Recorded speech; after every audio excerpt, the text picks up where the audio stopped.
శ్రేష్టమైన సమయంలో ఈ ఉదయకాలం దేవుని వాక్యం ద్వారా మరి కొన్ని మాటలు మనం నేర్చుకొని బలపడడానికి దేవుడు ఈ దినాన వాక్యంతో మాట్లాడుతున్నాడు. కొన్ని సందర్భాలలో మనం అనుకుంటాం పురుషులే అన్ని పనులు చేస్తారు అని. చాలా సందర్భాలలో మనం ఏమనుకుంటామంటే పురుషులే కొన్ని బలమైన కార్యాలు చేయగలుగుతారు అనుకుంటాం. కానీ వాస్తవంగా బైబిల్ గ్రంథంలో పురుషులకి ఎంత స్థానం ఉందో స్త్రీలకు కూడా అంతే స్థానం ఉంది. మరి ముఖ్యంగా దావీదు తన యొక్క రాజ్య విస్తరణలో, దావీదు తన యొక్క రాజ్యాన్ని సుస్థిరము చేసే ఈ క్రమంలో పురుషులతోనే స్త్రీలు కూడా సమానంగా పనిచేశారు అని మనం కొన్ని శ్రేష్టమైన ఈ వాక్యం ద్వారా నేర్చుకోవడానికి ప్రభు మనకి సహాయం చేస్తున్నాడు. ఆలోచిద్దాం. దేవుని యొక్క వాక్యంలో ఈ దినాన దేవుడు మనతో మాట్లాడుతున్న కొన్ని విషయాలు దేవుని వాక్యం నుండి మనం ధ్యానం చేయడానికి ప్రయత్నం చేద్దాం. చూద్దాం. దావీదును దేవుడు ఎన్నుకున్నాడు. దావీదు గురించి దేవుడు సాక్ష్యం చెప్పాడు. నా చిత్తానుసారుడైన మనుషుడు, నా ఉద్దేశములు నెరవేర్చువాడని. మనందరికీ తెలుసు దావీదు చిన్నతనం నుండి భయభక్తులు కలిగి ఉన్నాడు. అంత మాత్రమే కాదు, చిన్నతనంలోనే బాల్యంలోనే తను యుక్త వయసుకు వచ్చేటప్పటికే అతడు ఎన్నో సాహస కార్యాలు చేశాడు. వాగ్దానము చేయబడిన వాడు కాబట్టి అతడు రాజ్యానికి వచ్చాడు. సౌలు తర్వాత రాజ్యానికి వచ్చాడు. అయితే దావీదు రాజ్య క్రమంలో దావీదు రాజుగా పరిపాలిస్తున్నప్పుడు మనందరికీ తెలుసు దావీదు ఒక భయంకరమైన పాపానికి లోనైపోయాడు. బైబిల్ గ్రంథం అదే చెప్తుంది. దావీదు తన జీవితంలో యెహోవా యందు భయభక్తులు కలిగి ఉన్నాడని చెప్పే సందర్భంలో ఒక్క ఊరియా భార్య విషయంలో తప్ప అనే మాటలు మనం దావీదు గురించి నేర్చుకుంటాం. దావీదు ఆ ఒక్క విషయంలో తప్ప తన జీవితంలో అన్ని సందర్భాలలో దేవుని యందు భయభక్తులు కలిగిన వాడిగా, దేవుని యందు విశ్వాస్యతను చాటిన వాడిగా, తన దేవుని యందు భయభక్తులు నిలిపిన వానిగా దావీదును చూస్తాం.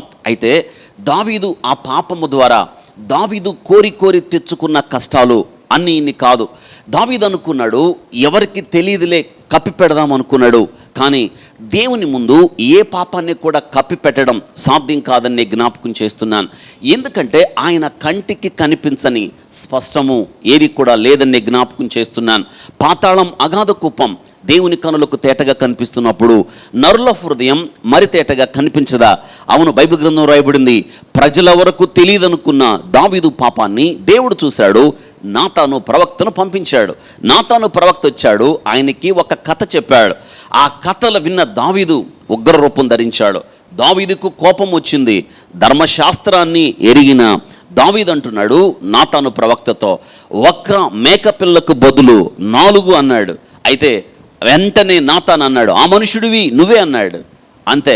దావీదు నాతాను ప్రవక్త మీద కోపగించుకోలేదు. అతిక్రమములు దాయడానికి ప్రయత్నించలేదు, కానీ వాటిని ఒప్పుకున్నాడు, పశ్చాత్తాపడ్డాడు, గుండె పగిలేటట్టు ఏడ్చాడు. 51వ కీర్తన అదే సందర్భంలో దావీదు రాశాడు. అయితే ఈ సంఘటన మనం ఆలోచించినప్పుడు 2 సమూయేలు గ్రంథం 13వ అధ్యాయము తర్వాత ఈ సంఘటనలన్నీ కూడా దావీదు జీవితంలో ఎన్నడూ కూడా సంతోషంగా లేడు. ప్రతి అధ్యాయంలో 2 సమూయేలు గ్రంథం 13వ అధ్యాయం తర్వాత దావీదు తన జీవితంలో అన్ని కష్టాలే, అన్ని బాధలే, అన్ని నిందలే, అన్ని తిరస్కారాలే, అంత ఏడిపే. దావీదు ఆ 2 సమూయేలు గ్రంథం 13వ అధ్యాయం తర్వాత తన జీవితంలో ఎప్పుడు కూడా సంతోషంగా లేడు. అన్ని యుద్ధాలే. అందుకే అంటున్నాడు, ఇది మొదలుకొని నీకు నీ ఇంటిలో యుద్ధాలే జరుగుతాయి అని తీర్పు చెప్పబడింది. ఎందుకు ఈ సంఘటన అంతా కూడా జ్ఞాపకం చేయాల్సి వచ్చిందంటే దావీదు మీద మనం ఆలోచించినప్పుడు కన్న కొడుకే అబ్షలోము తిరుగుబాటు చేశాడు. ఇశ్రాయేలీల్లో చాలామంది దావీదు కొడుకు అబ్షలోము పక్షాన చేరి దావీదు మీదికి యుద్ధానికి సిద్ధపడ్డారు. నిజంగా దావీదుని ఈ విషయం ఎంత కలతకు గురి చేసిందో వాక్యాన్ని మనం ధ్యానించినప్పుడు మనం నేర్చుకోగలుగుతాం. ఇట్లాంటి సందర్భమే బైబిల్ గ్రంథంలో మరొక సందర్భం ఉంది. అబ్షలోము చనిపోయాడు, అబ్షలోము చంపబడ్డాడు. అబ్షలోము నుండి తిరిగి రాజ్యము దావీదు చేతుల్లోకి వచ్చింది. దావీదు తర్వాత యూదా వారందరూ వెళ్ళి దావీదుని రాజ్యాన్ని అధిష్ఠించడానికి ఆహ్వానించారు. ఈ సందర్భంలో జరిగిన ఒక కల్లోలం గురించి, ఈ సందర్భంలో జరిగిన ఒక సంఘటన గురించి బైబిల్ గ్రంథంలో రాయబడింది. యూదా వారందరూ వెళ్ళి దావీదును తీసుకుని వచ్చారు. అయితే ఇశ్రాయేలీలకి యూదా వారికి ఈ సందర్భంలో కొంత పెనుగులాట జరిగింది. వారిద్దరి మధ్య కొంత వివాదము నెలకొంది. ఈ సందర్భంలో ఇశ్రాయేలీల పక్షమున నిలబడిన ఒక వ్యక్తి దావీదు మీద తిరుగుబాటు చేశాడు. ఆ తిరుగుబాటు యొక్క ఫలితం సంఘటన బైబిల్ గ్రంథంలో రాయబడింది. ఆ తిరుగుబాటు యొక్క ఫలితం ఏంటంటే సేమ్ టు సేమ్ అలాగే అబ్షలోము ఏ రీతిగా తిరుగుబాటు చేశాడో బైబిల్ గ్రంథంలో దావీదు మీద తిరుగుబాటు చేసిన మరొక వ్యక్తి గురించి, ఆ వ్యక్తి యొక్క స్థితిగతుల గురించి, ఆ వ్యక్తి యొక్క చరిత్ర గురించి బైబిల్ గ్రంథంలో రాయబడింది. ఏం జరిగింది అంటే ఆలోచిద్దాం. పరిశుద్ధ గ్రంథంలో రండి, 2 సమూయేలు గ్రంథం 20వ అధ్యాయం. దావీదు మీద జరిగిన మరొక తిరుగుబాటు గురించి పరిశుద్ధ గ్రంథంలో దేవుడు మన కొరకు రాయించాడు. 2 సమూయేలు గ్రంథం 20వ అధ్యాయం. 2 సమూయేలు గ్రంథం 20వ అధ్యాయం.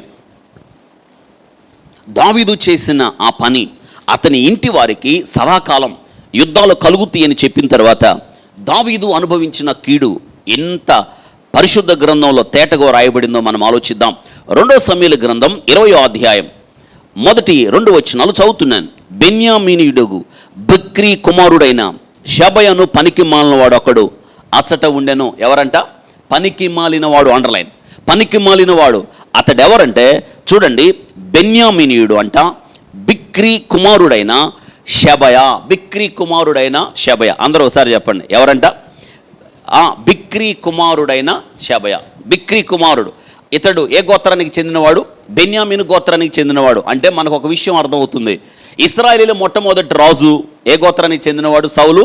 బెన్యామీను గోత్రానికి చెందినవాడు. కాబట్టి బహుశా ఇతడికి ఆ ఫీలింగ్ ఉందేమో, సౌలు మా గోత్రం వాడని. అందుకే దావీదు మీద తిరుగుబాటుకు ఉపక్రమించాడు. పనికి మాలిన వాడు ఒకడు అచ్చట ఉండెను అనే మాట అంట. అతని యొక్క క్యారెక్టర్ గురించి రాయబడింది. ఎవరంటే బిక్రీ కుమారుడైన షబయ. ఎవరు? పనికి మాలిన వాడు. అందరూ చెప్పండి, ఎవరు? ఈ మాటలు రాసింది ఎవరో తెలుసా? పరిశుద్ధాత్మ అతనికి ఒక డిగ్రీ ఇచ్చాడు. అతడంట పనికి మాలిన వాడు. పనికి మాలిన వాడు ఎవరిని అంటాం?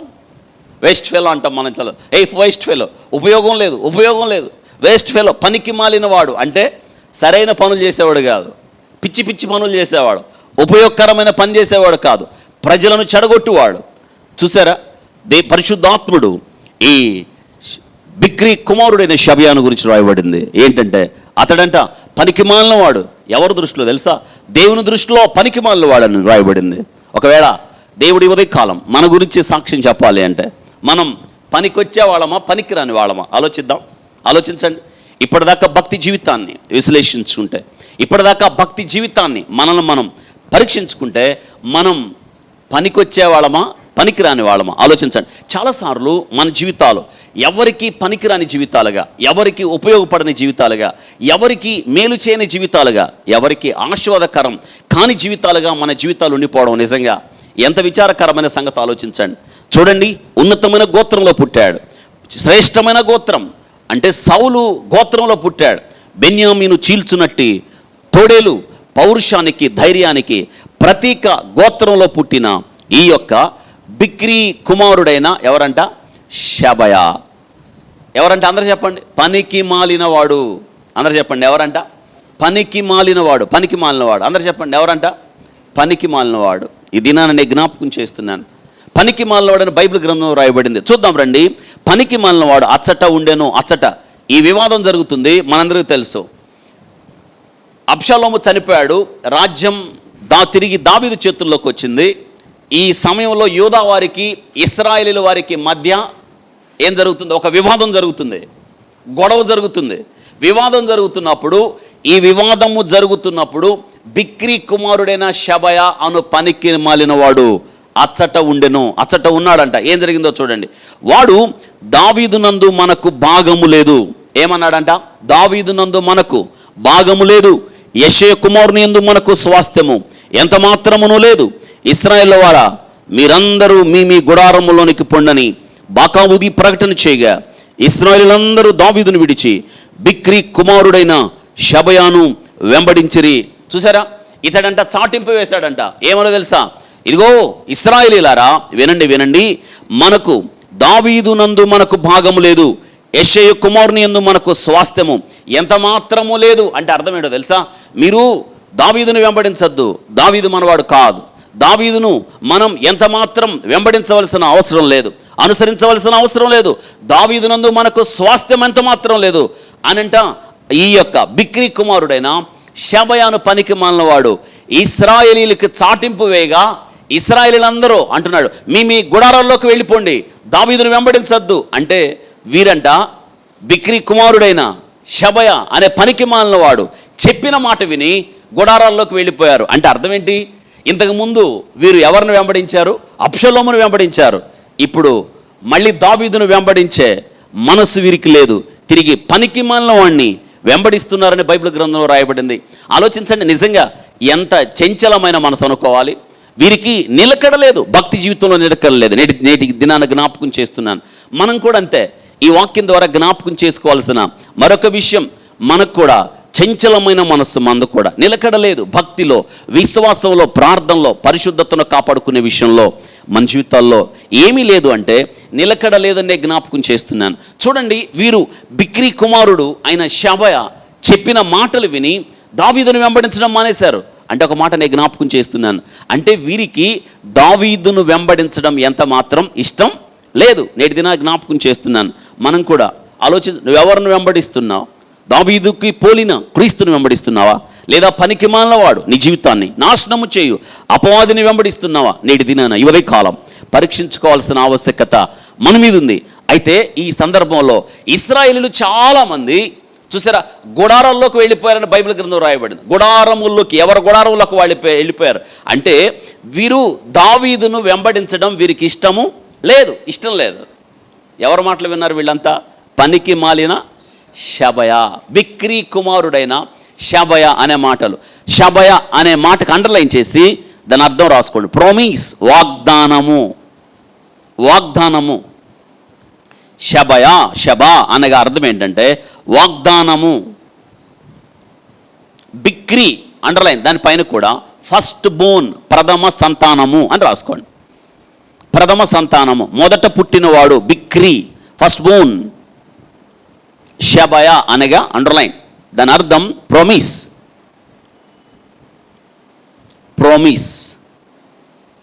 ఇంగ్లీష్లో ఈ వ్యక్తి గురించి పనికి మాలిన వాడు అనే మాట ఏమని రాయబడిందంటే ట్రబుల్ మేకర్ అంటే ఏంటి అర్థం? పనికి మాలిన పని చేసేవాడు, కష్టము తీసుకొచ్చేవాడు, నష్టము కలుగజేసేవాడు. ఈ పనికి మాలిన వాడికి ఆ పేరు వచ్చింది, దేవుడే రాయించాడు. అంటాడు, దావీదు నందు మనకు స్వాస్థ్యము లేదు, యెషయ కుమారుని యందు మనకు స్వాస్థ్యం అస్సలే లేదు. ఇశ్రాయేలు వారులారా, మీ గుడారంలోకి మీరు వెళ్ళిపోండి, దావీదు మనకు అవసరం లేదు, దావీదు వద్దు, దావీదు నాయకత్వం వద్దు, దావీదును వెంబడించడమే వద్దు. ఇశ్రాయేలీలు నిజంగా వాళ్ళు, మీరు చెప్పండి, ఎవరిని వెంబడించాలి? దావీదునా, పనికి మాలిన వాడైన బిక్రీ కుమారుడైన షబయానా? ఎవరిని? దావీదును కదా. అంటే దావీదు వద్దు వాళ్ళకి. దావీదు ఎలాంటి వాడో కళ్ళతో చూసి, దావీదు యొక్క ధీరత్వం, దావీదు యొక్క శౌర్యం, దావీదు యొక్క ధైర్యం మించి దావీదుకి దేవునికున్న సంబంధాన్ని వీరు కళ్ళతో చూసి, ఇప్పుడు ఎవరు వద్దంట వాళ్ళకి? దావీదు వద్దంట. ఏం చేద్దాం కదా? మనం కూడా అన్నీ చూస్తావు, దేవుని చూస్తావు, దేవుని గొప్పతనాన్ని చూస్తావు, దేవుని యొక్క వైభవాన్ని చూస్తావు, దేవుని యొక్క ఔన్నత్యాన్ని చూస్తాం. ఎందుకో తెలియదు, ఒక్కొక్కసారి మనం కూడా దేవుని వెంబడించటంలో వెనుకంజ వేస్తాం. ఇక్కడంట పనికి మాలినవాడు. ఈ సంగతి ఎవరికి తెలిసిందంటే దావీదుకు తెలిసింది. బిక్రీ కుమారుడైన షబయ తిరుగుబాటు చేశాడని, ఇశ్రాయేలీలకి దావీదును వెంబడించొద్దని చెప్పాడని ఎవరికి తెలిసింది? దావీదుకు తెలిసింది. దావీదుకు తెలిసిన తర్వాత దావీదు అబీషైని పిలిచి అన్నాడు, బిక్రీ కుమారుడైన షబయాను పట్టుకొని తెచ్చేయండి అన్నాడు. వాడెక్కడున్నా వదలొద్దు వాడిని. రాజుగారు ఆజ్ఞలు జారీ చేశాడు. వీడేం చేశాడు తెలుసా? ఈ సంగతి తెలిసిందే. ఏమని? దావీదు ఉత్తర్వులు జారీ చేశాడు, ఇదిగో నిన్ను పట్టుకోవడానికి యోవాబు వారు సైన్యం వచ్చేస్తున్నారు అని ఈ పనికి మాలినవాడు బిక్రీ కుమారుడైన షబయాకు తెలియగానే వీడేం చేశాడు తెలుసా? పారిపోయి దాక్కున్నాడు ఒక చోట. ఎక్కడ దాక్కున్నాడు తెలుసా? చూద్దాం రండి. దేవుని యొక్క వాక్యంలో, పరిశుద్ధ గ్రంథంలో 20వ అధ్యాయం, 2 సమూయేలు గ్రంథం 20వ అధ్యాయం 14 నుంచి, అతడు ఇశ్రాయేలు గోత్రపు వారందరి యొద్దకును, అబేలు వారి యొద్దకును, బేత్మయక వారి యొద్దకును బెరీలు వారి యొద్దకును రాగా వారు కూడుకొని అతను వెంబడించరి. ఈ ప్రకారము వారు వచ్చి, వీడు ఎక్కడ దాక్కున్నాడు చూడండి, అబేలు బేత్మకాయందు, అండర్లైన్, ఎక్కడ దాక్కున్నాడు? అబేలు బేత్మకాయ, చెప్పండి, అబేల్లో దాక్కున్నాడు. బేత్మయక అండర్లైన్ చేయండి, అబేల్ బేత్మయక, అక్కడ దాక్కున్నాడు. ఇది ఇశ్రాయేలీల పట్టణం. ఎక్కడ దాక్కున్నాడు? అందరు చెప్పండి, ఎక్కడ దాక్కున్నాడు? అబేల్ బేత్మయక. ఇంకోసారి శ్రద్ధగా, అబేల్ బేత్మయక. ఎందుకు దాక్కున్నాడు? వాడు దాక్కున్నాడు. అయితే చూడండి, దావీదు అభిషేకాన్ని పిలిచేయమన్నాడు, వాడు పట్టుకురమ్మన్నాడు. ఇప్పుడు ఇశ్రాయేలీలు అందరూ చూడండి బయలుదేరారు. ఈ ప్రకారము వారు వచ్చి అబేల్ బేత్మయక యందు బిక్రీని ముట్టడి వేసి పట్టణపు ప్రాకారం ఎదుట బురుజు కట్టగా యోవారందరూ ప్రాకారమును పడవేయుటకు దానిని కొట్టిరి. గమనించారా? ఇక్కడ ఇప్పుడు వాడు అబేల్ బేత్మయక అనే ఇశ్రాయేలీల పట్టణంలో దాక్కున్నాడు. వాడు దావీదు ఉత్తర్వులు జారీ చేశాడు, వెళ్ళి వాడిని పట్టుకురండి అని. వీడు పారిపోయి దాక్కున్నాడు. ఇప్పుడు యోవారు సైన్యం అంతా వచ్చి వీడు ఏ పట్టణంలో దాక్కున్నాడో, ఏ పట్టణంలో తను దాచుకున్నాడో ఆ పట్టణాన్ని చుట్టుముట్టేశారు. వచ్చిన వాళ్ళు ఎవరో తెలుసా? వచ్చిన వాళ్ళు చాలా గొప్పోళ్ళు. సైన్యం. ఎవరి సైన్యం? దావీదు సైన్యం వచ్చారు. దావీదు సైన్యం. ఆ సైన్యాధిపతి ఎవరు? యోవాబు. వచ్చి ఆ పట్టణాన్ని ముట్టడి వేశారు. ముట్టడి వేసి ఆ పట్టణానికి పురాతనమైన కాలాల్లో ఎలా ఉండేయంటే, ఒక పట్టణానికి సంరక్షణకు చుట్టూ పెద్ద ప్రాకారం కట్టేవాళ్ళు. పెద్ద ప్రాకారం మీ అందరికీ తెలుసు, great wall of China. China యొక్క రక్షణకు ఆ కాలంలో, పురాతనమైన కాలంలో పక్కనున్న మంగోలియన్లు చైనా మీద తరచుగా దాడి చేసినప్పుడు ఆ దాడి నుండి తట్టుకోవడానికి ఏం జరిగేదంటే దాని చుట్టూ గోడ కట్టేవాళ్ళు. గోడ రక్షణకు గుర్తు. బైబిల్ గ్రంథంలో గోడ ప్రాకారం ప్రార్థన జీవితానికి గుర్తు. మనం ఎప్పుడు ఈ విషయాన్ని మర్చిపోకూడదు. బైబిల్ గ్రంథంలో ప్రాకారం అని ఎక్కడొచ్చినా ప్రార్థనకి గుర్తుగా. ప్రాకారం పాడైపోతుంది అంటే ఒక వ్యక్తి తన జీవితంలో, ప్రార్థన జీవితంలో అతడు తగ్గిపోతున్నాడని అర్థం. ప్రార్థన ఆ వ్యక్తి జీవితంలో తగ్గిపోతుందంటే అర్థం ఏంటంటే ప్రాకారములు సన్నగిల్లే అని అర్థం.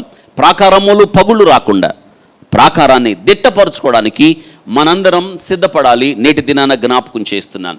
ఆలోచించండి. ఇప్పుడు అబేల్ బేత్మకాయ యందు ఈ యొక్క బిక్రీ కుమారుడైన పనికి మాలినవాడు షబయ దాక్కున్నాడు. వీడు దాక్కున్న సంగతి ఆ పట్టణం వాళ్ళకి తెలియదు, ఎవరికి తెలియదు. వీడు దాక్కున్నాడు. సైన్యం వచ్చేశారు. సైన్యం వచ్చి ఈ పనికి మాలినవాడు షబయ ఈ పట్టణంలో దాక్కున్నాడని తెలియగానే పట్టణాన్ని చుట్టుముట్టేసి బురుజు కట్టేశారు. అక్కడ క్యాంప్ వేసేశారు. అక్కడ దావీదు సైన్యాధిపతి యోవాబు బలిష్ఠుడు, కఠినుడు కూడా, రాతి వంటి హృదయం కలిగిన వాడు, అనుకున్నది చేసి సాధిస్తాడు. ఒక పనిని చేయకుండా ఉపక్రమించాడు. అటువంటి యోధుడు ఈ యొక్క దావీదు సైన్యాధిపతి యోవాబు. క్యాంప్ వేసేశారు. వచ్చి ఈ పట్టణంలో ఉన్నాడని తెలియగానే ఆ పట్టణాన్ని వశపరుచుకోవడానికి, ఒక రకంగా పట్టణాన్ని నాశనం చేయడానికి ఒక్కడి కోసం ప్రహరీని పగలగొట్టడం మొదలుపెట్టారు. ప్రాకారాన్ని పగలగొట్టడం మొదలుపెట్టారు. ఇప్పుడు ఆలోచించండి. ఇప్పుడు ప్రాకారంలోనేమో ఆ ఊరు వాళ్ళు ఉన్నారు, అబేల్ బేత్మయక ఊరు వాళ్ళు ఉన్నారు. ప్రహరీకి యువతల, ప్రాకారమునకి యువతల దావీదు పంపిన సైన్యం ఉన్నారు. ఒక్కడు ఈ యొక్క పనికి మాలినవాడు షబయ ఎక్కడున్నాడు? పట్నంలో ఉన్నాడు. లోనోడికి ఏం తెలియదు దావీదు సైన్యం ఎందుకు వచ్చి ఈ పట్టణాన్ని పడగొడుతున్నారో, ఈ పట్టణాన్ని ఎందుకు నాశనం చేయడానికి ఉపక్రమించారో ఆలోచిద్దాం. వారికి ఏం తెలియదు. అడుగుదామని సాహసం కూడా చేయలేదు. ఎందుకో తెలుసా? బయట ఉన్నది ఎవరి సైన్యం? దావీదు సైన్యం, బలిష్ఠులైన సైన్యం. ఎవరి వల్ల అవుతుంది చెప్పండి? వారితో పెట్టుకోవడం ఎవరి వల్ల అవుతుంది? నేను అంటాను, అబేల్ బేత్మకాయలో చాలామంది బలిష్ఠులు ఉండాలి, యోధులు ఉండాలి, సాహసవంతులు ఉండాలి. కానీ ఎవరు కూడా సాహసం చేయటల్లా. అయ్యా, మా పట్టణాన్ని మీరు ఎందుకు పడగొడుతున్నారు, ఎందుకు నాశనం చేస్తున్నారు, కారణం ఏమిటి అని ఎవరు కూడా అడగడానికి సాహసము చేయలేదు. స్టార్ట్ అయింది. పట్టణాన్ని ప్రాకారమును పడగొట్టిన తర్వాతే పట్టణంలోకి ప్రవేశిస్తారు. నేటి దినాన్ని జ్ఞాపకం చేస్తున్నాను. ఒక్కడిని పట్టుకోవడానికి, ఒకే ఒక్కడిని, పనికి మాలిన వాడిని పట్టుకోవడానికి దావీదు సైన్యం అంతా బయలుదేరింది. నేటి దినాన్ని జ్ఞాపకం చేస్తున్నాను. సాతానును పట్టుకోవడానికి కూడా సంఘమంతా బయలుదేరాలి కదా. వాడిని తక్కువ అంచనేయడానికి లేదు. ఈరోజు సంఘం యేసు క్రీస్తు రక్తము ద్వారా విమోచించబడిన సంఘం. ఈ సంఘం ఏంటో తెలుసా? ఈరోజు పనికి మాలిన వాడు శబయ పట్టుకోవడానికి ఏ రీతిగా దావీదు సైన్యం అంతా బయలుదేరిందో, నేటి దినాన అపవాది సాతానుడు జాగ్రత్త, వాడు ఏ రీతిగా అబేల్ బేత్మఖయాలో ప్రవేశించాడో ఈరోజు వాడు మనలో, మన గృహాలలో, మన సంఘాలలో, మన ఊరిలో ప్రవేశిస్తున్నాడు సాతానుడు. అయితే ఇందాక జ్ఞాపకం చేశాను, ఈ బిక్రి కుమారుడైన శబయ ఆ పట్టణంలో ప్రవేశించినట్టు ఆ ఊరోళ్ళకి తెలుసా? తెలీదు. నేటి దినాన మనకు కూడా తెలియదు. ఆలోచించండి. సాతానుడు జాగ్రత్త, ఎక్కడ బలహీనమో వాడికి తెలుసు, ఏ పరిస్థితుల్లో బలహీన పడతామో వాడికి తెలుసు. మన బలహీన క్షణాలు వాడికి అవకాశాలు. జాగ్రత్త. అందుకే క్రీస్తు యేసునందున్న కృపచేత మనం ఎలా ఉండాలి? బలవంతులుగా ఉండాలి. ఈ దినాన్ని జ్ఞాపకం చేస్తున్నాను. జాగ్రత్త. అపవాదికి అవకాశం ఇవ్వద్దు. వాడిని ఎదిరించాలి, దేవునికి లోబడాలి. జాగ్రత్త. వాడు మన పట్టణాల్లో ప్రవేశిస్తున్నాడు, మన పట్టణాలు నాశనం చేయడానికి. మన గృహాల్లో ప్రవేశిస్తున్నాడు, మన కుటుంబాలను నాశనం చేయడానికి.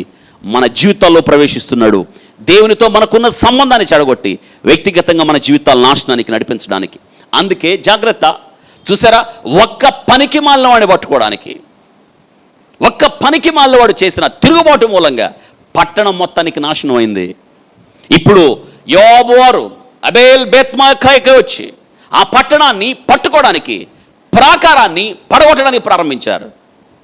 ఈరోజు నేను జ్ఞాపకం చేస్తున్నాను, ఒక వ్యక్తి ప్రవేశించడం ద్వారా పట్టణానికి నష్టం వాటిల్లుతుంది. జాగ్రత్త. ఈ దినాన అపవాది మన వ్యక్తిగత జీవితాల్లో ప్రవేశించడం ద్వారా వాడేం చేస్తాడు తెలుసా? వాడు మనలో ప్రవేశించడం ద్వారా మన ప్రాకారాలు అనగా ప్రార్థన జీవితాన్ని మొట్టమొదట వాడు కొట్టడానికి ప్రయత్నం చేస్తాడు. దేవునితో మనకున్న సంబంధాన్ని వాడు నాశనం చేయడానికి ప్రయత్నం చేస్తాడు. అందుకే జాగ్రత్త. అనుక్షణం క్రైస్తవుడు అప్రమత్తంగా ఉండాలి. అనుక్షణం దేవుని మీద ఆధారపడాలి కదా. ఒకడు నుంచున్నానని తలంచిన వాడు పడకుండా జాగ్రత్త పడాలి. బైబిల్ గ్రంథం ఇదే చెప్తుంది. నేటి దినాన జ్ఞాపకం చేస్తున్నాను, ఈ వాక్యం వింటున్న మన జీవితాల్లో ఎలా ఉంది నీ వ్యక్తిగత జీవితం? ఎలా ఉంది నీ ప్రార్థన జీవితం? ఎలా ఉంది నీ పరిశుద్ధ జీవితం? మించి ఎలా ఉంది దేవునితో నీకున్న సంబంధం? నేటి దినాన్ని ఈ వాక్యం ద్వారా దేవుడు మనతో మాట్లాడడానికి ఇష్టపడుతాడు. ఒకే ఒక్కడు, ఎవరంట వాడు? పనికి మాలిన వాడు, ట్రబుల్ మేకర్. ఒకే ఒక్కడు. వాడికి ఎన్ని గుండెలండి దావీదు మీద తిరుగుబాటు చేయడానికి? వాడికి ఎన్ని గుండెలు ఆలోచించండి. దావీదు మీద తిరుగుబాటు చేసి పైగా అంటాడు, ఇశ్రాయేలీయులతో అంటాడు, ఓ ఇశ్రాయేలీయులారా, దావీదుతో మనకి పని లేదు, యెషయా కుమారుడితో మనకి స్వాస్థ్యము ఎంత మాత్రం లేదు, వద్దు, ఆయన వెంబడించడం వద్దే వద్దు, మీ గుడారంలోకి వెళ్ళిపోండి, మనం చూసుకుందాం అనుకున్నాడు. ఒక్కడి వల్ల ఎంత నష్టం వాటిల్లింది. పట్టణాన్ని, చుట్టూ ఉన్న ప్రాకారాన్ని యోబు వారు, దావీదు పంపిన సైన్యం పడగొట్టడం ప్రారంభించారు. ఆలోచించండి, ఇంకా కొన్ని నిమిషాల్లో ఈ పట్టణం నాశనం కాబోతుంది. ఇంకా కొన్ని నిమిషాల్లో ఈ పట్టణం నేలమట్టం కాబోతుంది, ఒకే ఒక్కడి కోసం. ఇటువంటి సందర్భంలో ఏ పురుషులు ముందడుగు వేయలేదు. యోవాబు దగ్గరికి వచ్చి, అయ్యా యోవాబు గారు, ఎందుకు ఇలా చేస్తున్నారు? మా పట్టణం వల్ల రాజుగారికి నష్టం కలిగిందా? మా పట్టణం వల్ల కీడు వాటిల్లిందా? మా పట్టణం ఏం జరిగింది? మా పట్టణం ఏం చేసింది? మా ప్రజలు ఇష్టలుగా లేరా? లేదా దావీదు మీద తిరుగుబాటు చేశారా అని ఒక్కళ్ళు కూడా యోవాబును అడగడానికి సాహసము చేయలేదు. ఇటువంటి సందర్భంలో నేటి దినాన జ్ఞాపకం చేస్తున్నాను, పేరు లేదు, ఒక స్త్రీ తీసుకున్న చొరవ, ఒక స్త్రీ వేసిన ముందడుగు, పేరు లేదు. అయితే ఆమె గురించి బైబిల్ గ్రంథం రాయబడింది, వైజ్ ఉమెన్, యుక్తి కలిగిన స్త్రీ. ఈమె తీసుకున్న ఒక నిర్ణయం ఆ పట్టణాన్ని కాపాడింది. నేటి దినాన ఆ స్త్రీ గురించి, ఆ యుక్తి కలిగిన స్త్రీ గురించి జ్ఞాపకం చేస్తున్నాను. బైబిల్ గ్రంథంలో ఆమెకు పెట్టిన పేరేంటంటే యుక్తి కలిగిన స్త్రీ మాత్రమే కాదు, కానీ ఆమె పడగొట్టబడుతున్న ప్రాకారమును ఎక్కిన స్త్రీ. అందరు చెప్పండి, ఏంటి? పడగొట్టబడుతున్న ప్రాకారమును ఎక్కిన స్త్రీ. నిజంగా ఎంత మంచి పేరు. ప్రాకారం పడగొట్టబడుతుంటే ఏ పురుషుడు ముందుకు రాలేదు. ప్రాకారం పడగొట్టడం ప్రారంభిస్తున్నప్పుడు ఏ పురుషుడు చొరవ తీసుకోలేదు. కానీ ఒకే ఒక్కటి ఏమనుకోలేదు, నేను బలహీనరాలను కదా, పురుషులకే వీలు కాంది నాకు వీలవుతుందా, పురుషులే చొరవ తీసుకోలేదు నాకు అవుద్దా, అయినా ఒక స్త్రీగా నేనేం చేయగలుగుతాను అనుకుందా? అనుకోలేదు, ముందడుగు వేసింది. నిజంగా ఈమె చొరవ తీసుకుపోతే ఏమైందో తెలుసా? ఆ పట్టణం అంతా నాశనం అయ్యేది. ఆ పట్టణము నాశనం కాకుండా, ఆ పట్టణం నేలమట్టం కాకుండా, ప్రాకారములు పడగొట్టబడకుండా ఒక స్త్రీ తీసుకున్న నిర్ణయం, ఒక స్త్రీ చూపిన చొరవ, ఒక స్త్రీ యొక్క సాహసం, ఒక స్త్రీ యొక్క విశ్వాసం, ఒక స్త్రీ యొక్క తెగువ నేటి దినాన మనందరికీ స్ఫూర్తి.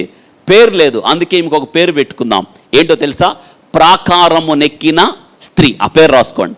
ప్రాకారము నెక్కిన స్త్రీ. ప్రాకారము నెక్కిన స్త్రీ, ప్రాకారము నెక్కి పట్టణమును రక్షించిన స్త్రీ. దావీదు విజయానికి పురుషులే కాదు, కానీ స్త్రీలు కూడా నిలిచి దావీదు యొక్క విజయ పరంపర కొనసాగించడానికి స్త్రీలు కూడా కారణమయ్యారనే జ్ఞాపకం చేస్తున్నాను. ప్రాకారం ఎక్కి పట్టణమును రక్షించిన స్త్రీ. ప్రాకారమునెక్కి ఏం చేసిందామా? పట్టణమును రక్షించిన స్త్రీ. ఈమె ఏం చేసిందో చూద్దాం రండి. ఇక 2 సమూయేలు గ్రంథం 20వ అధ్యాయం 15 నుంచి చదువుతున్నాను రండి. ఈ ప్రకారముగా వారు వచ్చి అబేల్ బేత్మకాయందు బిక్రీని ముట్టడి వేసి పట్టణపు ప్రాకారము ఎదుట బురుజు కట్టగా యోబు వారందరూ ప్రాకారమును పడవేయుటకును దానిని కొట్టిరి. స్టార్ట్ అయింది, పడగొడుతున్నారు. అప్పుడు యుక్తిగల యొక్క స్త్రీ ప్రాకారం ఎక్కి, అండర్లైన్. ఏ స్త్రీ అంటామా? యుక్తి.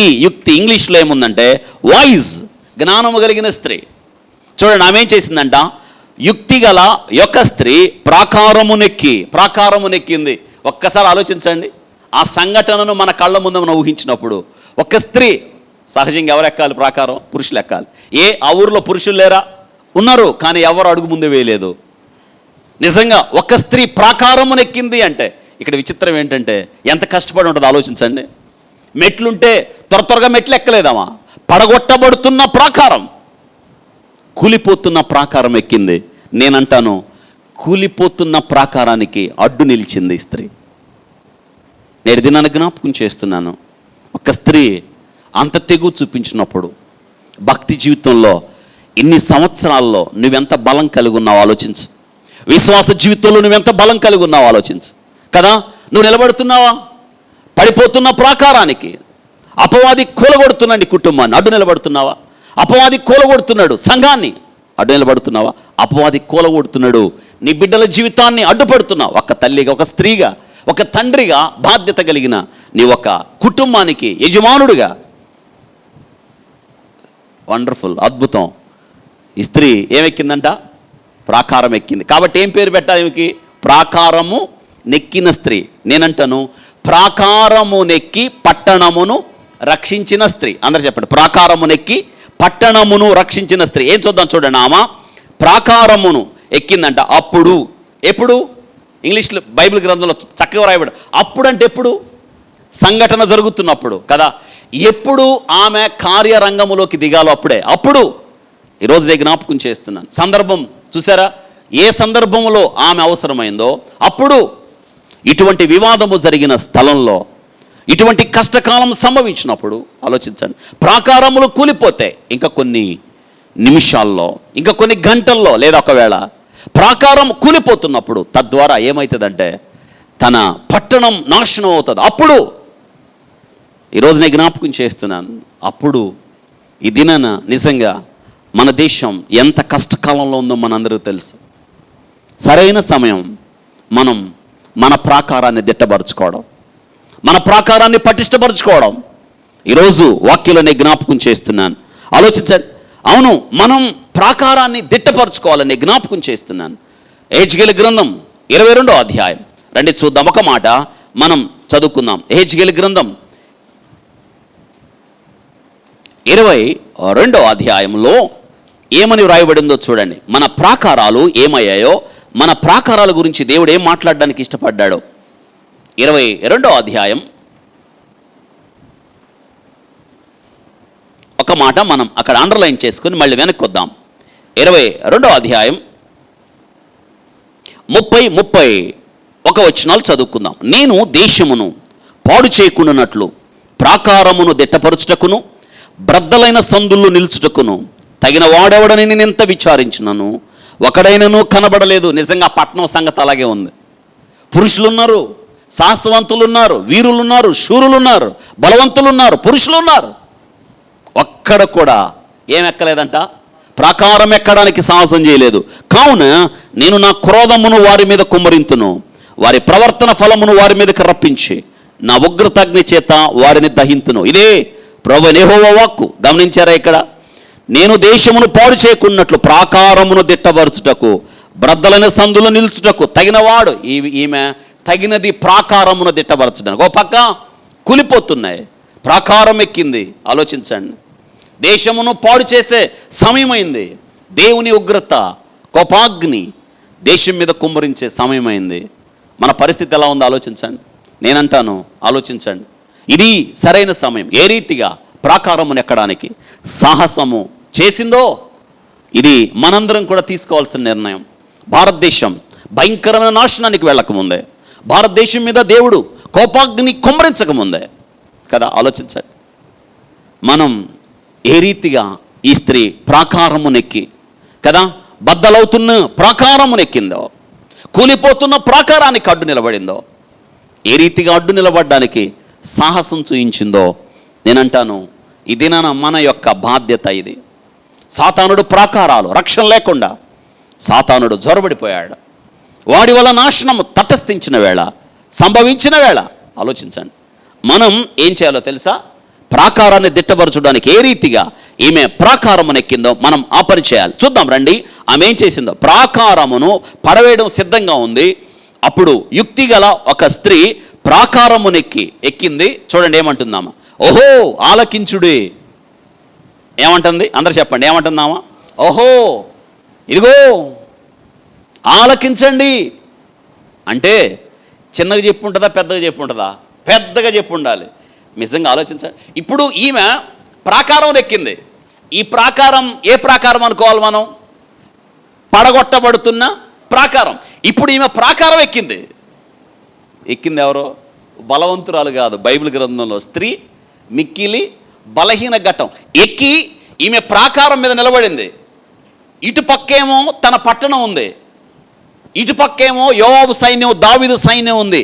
ఇప్పుడు ఈమె మాట్లాడుతున్న మాటలు ఎవరికి వినిపిస్తున్నాయి? తన పట్టణం వాళ్ళకి వినిపిస్తున్నాయి, యోవాబు వారికి వినిపిస్తున్నాయి. ఏమంటుందో చూడండి ఈమె. ఓహో ఆలకించుడి, అయ్యా నేను చెప్పేది వినండి, ఆలకించుడి ఆలకించుడి. 2 సార్లు అందామా? నేను అతనితో మాట్లాడునట్లు యోవాబుని ఇక్కడికి రమ్మని చెప్పుడని కేకలు వేయగా యోవాబు ఆమె దగ్గరకు వచ్చును. ఏమంటుంది? ఓహో ఆలకించుడి ఆలకించుడి, నేను యోవాబుతో మాట్లాడునట్లు యోవాబును ఇక్కడికి రమ్మని చెప్పుడని కేకలు వేగా యోవాబు ఆమె దగ్గరకు వచ్చును. ఎవరితో మాట్లాడడానికి సాహసించింది? యోవాబుతో మాట్లాడడం. నిజంగా నాకు అనిపిస్తుంది, ఎంత ధైర్యం ఉండాలి ఆమెకి. యోవాబు అనేవాడు సామాన్యుడా? కాదు. యోవాబు అనేవాడు బలహీనుడా? కాదు. దావీదు సైన్యాధిపతి, చాలా బలవంతుడు. ఈమె తిన్నగా ఎవరితో మాట్లాడడానికి సాహసించిందేమా? యోవాబుతో. అంటుంది యోవాబుతో మాట్లాడునట్లు యోవాబుని ఇక్కడికి రమ్మని చెప్తారా? యోవాబు నా దగ్గరికి వస్తే నేను యోవాబుతో మాట్లాడాలి. ఒక్కసారి ఆలోచించండి. ఇంతకీ ఆమె మాట్లాడుతుంది ఎవరి పక్షాన? నాశనం అవుతున్న తన పట్టణము పక్షమున ఆమె ఎవరితో మాట్లాడుతుంది? యోవాబుతో మాట్లాడుతుంది. నిజంగా ఎంత ఆలోచన! ఆమె చర్య తీసుకోపోతే, ఆమె ఆ నిర్ణయం తీసుకోపోతే పట్టణం నాశనం అవుతుంది. అందుకే ఆమె బైబిల్ గ్రంథం రాయబడింది, యోవాబుని ఇక్కడికి పిలుస్తారా? యోవాబుతో నేను మాట్లాడాలనుకుంటున్నాను, నా బాధ యోవాబుతో చెప్పుకోవాలనుకుంటున్నాను, యోవాబుని ఇక్కడికి రమ్మని చెప్తారా అన్నప్పుడు చూడండి ఆశ్చర్యం ఏంటో తెలుసా? కేకవేగా, అండర్లైన్, కేకవేగా. కేక్ అంటే చిన్నగేసేది కాదు. ఏంటంట? కేకవేగా యోవాబు ఆమె దగ్గరకు వచ్చెను. చాలా ఆశ్చర్యం అవుతూ ఉంటుంది ఇది. యోవాబు ఆమె దగ్గరికి వచ్చాడు అంటే ఇప్పుడు ఆమె పట్టణము కొరకు ఆ పడగొడుతున్న ప్రాకారం మీద నిలబడిందంటే, అటుపక్క తన పట్టణం వాళ్ళు ఆమెను చూస్తున్నారు, ఇటుపక్క ప్రాకారాన్ని పడగొడుతున్న వాళ్ళు. ఇప్పుడు ఆమె ప్రాకారం ఎక్కిందంటే పడగొట్టడం ఏమై ఉంటుంది, ఆపేసి యోవాబు ఆమె దగ్గరికి వచ్చాడు. ఒకసారి ఆలోచించండి, యోవాబు ఆమె దగ్గరికి వచ్చాడు. ఆమె కేకలు వేసింది. ఎవరితో మాట్లాడడానికి? యోవాబుతో మాట్లాడడానికి. కేకలు మన జీవితంలో ఆలోచించండి ఎంతగా పనిచేస్తాయో తెలుసా? యేసుక్రీస్తు వారు భూమి మీద ఉన్నప్పుడు తీమై కుమారుడైన భర్తమై త్రోవ పక్క నుండి అనేక మంది ఆ దారిలో వెళ్తున్నప్పుడు, ఒక దినాన యేసుక్రీస్తు కూడా దారిలో వెళ్తూ బహుజన సమూహాలు యేసుని వెంబడిస్తున్నప్పుడు మనం ఆలోచించినప్పుడు వాడు అడిగాడు, ఏమిటి ఇంతమంది పోతున్నారని. నజరేయుడైన యేసు దారిలో వెళ్తున్నాడు అనగానే బైబిల్ గ్రంథంలో రాయబడింది, వాడు కేకలు వేసిన, యేసు దావీదు కుమారుడా నన్ను కరుణించు. కేకలు, వాడి కేకలు యేసుక్రీస్తును ఆపివేశాయి. వాడి కేకలు యేసుక్రీస్తును ఆపేశాయి. ముందుకు కదలనివ్వలేదు.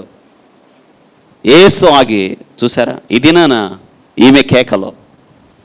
ఓహో ఆలకించుడి ఆలకించుడి, యోవాబుతో మాట్లాడునట్లు అతన్ని నా దగ్గరికి తీసుకొస్తారా, నా దగ్గరికి రమ్మని చెప్తారా అన్నప్పుడు ఆమె కేకలను బట్టి యోవాబు ఆమె దగ్గరికి వచ్చాను. నాకు ఆశ్చర్యం అవుతూ ఉంటుంది ఒక్కొక్కసారి ఈ వాక్యాన్ని ధ్యానం చేసినప్పుడు.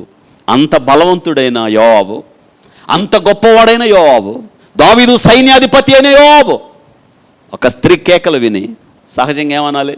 ఆమె కేకలు వేస్తున్నప్పుడు తన దగ్గరున్న ఎవరైనా సైనికుడిని ఏం చేయొచ్చు, వెళ్ళి ఆమె బాధ ఏంటో కనుక్కొని రండి అని చెప్పచ్చు కదా. అలాంటిది ఏం చేయలా. యోవాబు తనంతట తన ఆమె వద్దకు వచ్చాడు. నేనంటాను, యోవాబే ఆమె దగ్గరికి వచ్చి ఆమె బాధ ఏంటో కనుక్కోవడానికి, ఆమె దుఃఖం ఏంటో తెలుసుకోవడానికి, ఆమె ఏం చెప్తుందో వినడానికి యోవాబు వచ్చాడే.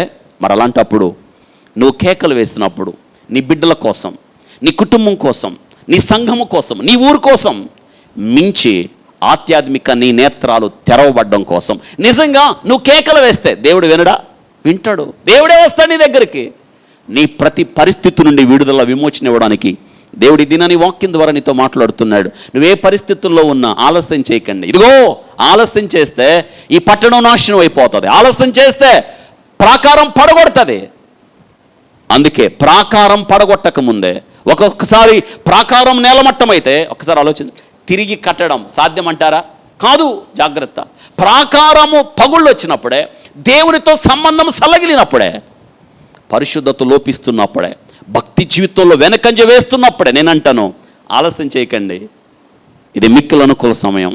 దేవుని యొద్దకు రండి. ప్రభువా, అవును ప్రాకారం బలహీన పడిపోయింది, ప్రాకారంలో పగుళ్ళు వచ్చాయి, అయ్యా నన్ను క్షమించు ప్రభువా, నా వారిని క్షమించు. ఈరోజు నేను జ్ఞాపకం చేస్తున్నాను ఏ రీతిగా ఈ స్త్రీ చొరవ తీసుకుందో. అందుకే నేనంటాను, ప్రాకారము నెక్కింది, ఉన్నతమైన స్థలానికి ఎక్కింది, చొరవ తీసుకుంది, ధైర్యం చూపించింది, తెగువ నిర్ణయం తీసేసుకుంది. ఏమంటది ఆలోచించండి. యోవాబు ఉన్న దగ్గరికి పిలుస్తారా? యోవాబు ఆమె దగ్గరికి వచ్చినప్పుడు, నువ్వు కేకలేసినప్పుడు దేవుడు నీ వద్దకు రాడా? వస్తాడు. ఆయన మనలో ఎవరికి దూరముగా ఉన్న దేవుడు కాదు కదా. ఈరోజు నేను జ్ఞాపకం చేస్తున్నాను, షురోఫెనకయ స్త్రీ కేకలు వేసింది యేసును వెంబడిస్తూ, అయ్యా నా కూతురు దెయ్యం పట్టి మిక్కిలి బాధపడుతుంది అన్నప్పుడు గమనించారా? యేసయ్య తన కూతుర్ని స్వస్థపరిచాడు. ఒక మాట చెప్తాను, నువ్వు కేకలు వేసినప్పుడు నీ కేకలకు జవాబు రాకుండా ఉండదని నేను జ్ఞాపకం చేస్తున్నాను. మన కేకలకు, మన ప్రార్థనకు ఆయన స్పందించే దేవుడు ఆయన. అందుకే నేనంటాను, ప్రార్థన ఆలకించువాడు, మన కేకలకు జవాబిచ్చేవాడు. దేవుని యొద్ద వేసిన కేకలో ఎన్నడూ వ్యర్థంగా పోవని జ్ఞాపకం చేస్తున్నాను. ఈ దినాన ఈమె ప్రాకారం ఎక్కి ఏమంటుంది చూసా, ఆమె యోవాబును ఇక్కడికి రమ్మని చెప్పుడని కేకలు వేయగా, యోవాబు ఆమె దగ్గరికి వచ్చిన 17వ వచనం, అంతటా ఆమె యోవాబును నీవేనా అని అతన్ని అడగగా అతడు నేనే అనెను. ఆమె యోవాబును చూసి అంటుంది, యోవాబువి నువ్వేనా అంటే ఏంటి దీని అర్థం? యోవాబును గురించి ఈమె విన్నది కానీ ఆయన ఇంతవరకు కళ్ళతామా చూడలేదు. అవును చూడండి ఏమంటుందో, యోవాబువి నువ్వేనా అన్నప్పుడు యోవాబు ఏమంటున్నాడు? అవును నేనే, చూడండి, నేనే అనేను. అందుకైన నీ దాసురాలునగు నేను నీతో మాట్లాడుదునా అని అడుగగా అతడు మాట్లాడవచ్చును. ఆమె చూడండి ఎంత తగ్గించుకుందో. ఏంటంట? నీ దాసురాలుని యోవాబు గారు నేను నీతో మాట్లాడుదునా, నీతో మాట్లాడమంటావా? నిజంగా ఆలోచించండి, ఎంత తగ్గించుకుంది. నీ దాసురాలను అంటుంది. ఆశ్చర్యకరమైన విషయం చెప్పమంటారా? మృదువైన మాట కోపాన్ని చల్లారుస్తుంది. మన మాటలు మన వ్యక్తిత్వాన్ని చూపిస్తాయి. ఆమె చూడండి ఏమంటుందో, నీ దాసురాల్ని. యోవాబు నువ్వేనా అంది. అవును నేనే, చెప్పు. ఒకవేళ అలా అనుంటే అంటుంది, అయ్యయ్యా నేను నీ దాసురాల్ని, నీ గురించి వినడమే కానీ నిన్నెప్పుడు నేను చూడలేదు. అయ్యా నేను నీతో మాట్లాడాలనుకుంటున్నా. మొదటిగా నీ దాసురాల్ని, నీకు లోబడేదాన్ని, నేను నీతో మాట్లాడమంటావా అన్నప్పుడు యోవాబు ఏమన్నాడు? ఏమంటున్నాడు చూసారా? మాట్లాడవచ్చు. నేనంటాను యోవాబే ఆమెను మాట్లాడు అన్నప్పుడు దేవుని యొద్దకు వచ్చి నువ్వెంతసేపు అయినా మాట్లాడచ్చు. నీ బాధ ఏంటో, నీ కష్టం ఏంటో, నీ దుఃఖం ఏంటో, నీ వేదన ఏంటో, నీ చింత ఏంటో, జీవితంలో ఎదురైన తుఫాన్ ఏంటో దేవుడు వినడానికి ఇష్టపడుతున్నాడు. ఏ సమయమైనా, ఏ సందర్భమైనా, ఏ పరిస్థితి అయినా దేవుడు నిన్ను అర్థం చేసుకోవడానికి ఇష్టపడుతున్నాడు. ఈరోజు రండి ప్రభు దగ్గరికి. నీ బాధ చెప్పు, నీ దుఃఖం చెప్పు, వేదన చెప్పు. ప్రవ్వా నాకు ఎదురైన కష్టం ఇది, ప్రవ్వా నాకు ఎదురైన దుఃఖం ఇది, ఇదిగో నా ప్రకారం పాడైపోయింది, ఒకనప్పుడు అలా ఉన్నాను, నేటి దినాన కూలిపోయాను. కూలిపోయిన జీవితాలను లేవనెత్తు దేవుడు ఆయన. గుండె చెదిరిన వారిని ఆయన బాగు చేసే దేవుడు ఆయన. ఈరోజు ప్రభు దగ్గరికి వద్దాం, వాక్యం నేర్చుకుందాం, ప్రభు పాదాల దగ్గర కేకలు వేద్దాం. ఆయన కేకల్ని మరిచిపోయి దాటి వెళ్ళే దేవుడు కాదు.